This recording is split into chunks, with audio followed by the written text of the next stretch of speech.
ভারত সরকার সহায়তা ও সহায়ক যন্ত্রের মাধ্যমে বরিষ্ঠ নাগরিক ক্ষমতায়ন দেশের বিভিন্ন স্থানে ভারত সরকারের আরভিওয়াই স্কিম এবং এডিআইপি স্কিমের আওতায় বরিষ্ঠ নাগরিকদের জন্য বিনামূল্যে সাহায্য ও সহায়ক যন্ত্র বিতরণ অনুষ্ঠিত হলো ইসলামপুর কৃষক বাজারে।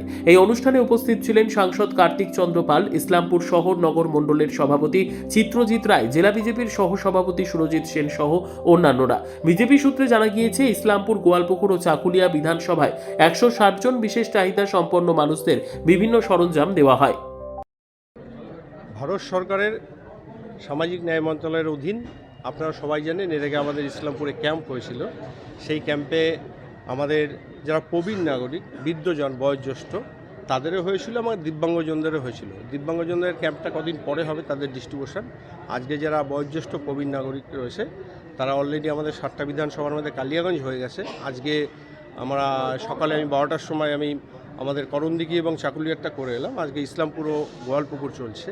এখানে আমাদের যে পরীক্ষামূলক যে অ্যালিমকোর থেকে কর্মসূচি হয়েছিল, যারা সেই পরীক্ষার মধ্যে যারা বিভিন্ন হুইল চেয়ার থেকে শুরু করে, আমাদের স্টিক থেকে শুরু করে, কোমর থেকে শুরু করে, আমাদের কানের মেশিন, সব জিনিসগুলো আমাদের কেন্দ্রীয় সরকারের মারফত আজকে বিনা পয়সায় দেওয়া হচ্ছে। এবং প্রবীণ নাগরিক যারা উপভোক্তা রয়েছেন তাদের যাতে কোনো অসুবিধা না হয় সমাজে চলাফেরার ক্ষেত্রে, সেই জন্য আমাদের সরকার এই উদ্যোগ নিয়েছে।